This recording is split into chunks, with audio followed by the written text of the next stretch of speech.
Հարգելիներս, հարգելի տարեցներ, իմ հաղորդումը ես գիտեմ, որ նայում են ահագին, միջին եւ ավակ սերնդի մարդիկ։ Վերջապես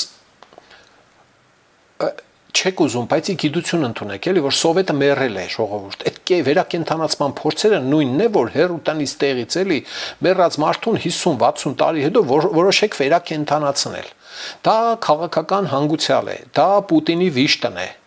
Պուտինի, Լուկաշենկայի համանման արարածների ողբն է։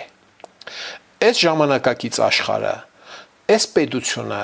այս ժողովրդավարական պետությունը, որը կատարյալ չէ անշուշտ, էլի, ազատ շուկայական մրցակցության բաղադրիչ ունի։ Շատերը հաճախ խոսում են ազատությունների, իրավունքների մասին, խոսքի արտահայտման, տեղաշարժի, քաղաքական, կրոնական եւ այլ ազատությունների մասին, որը ժողովրդավարական պետության հենասյուներից մեկն է, ընդամենը մեկն է։ Էլի կան։ Մյուսը կարևորներից մեկը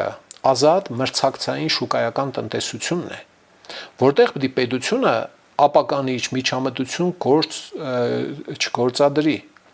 Պիտի հսկի, որ չարաշահումներ չլինեն, պիտի հսկի, որ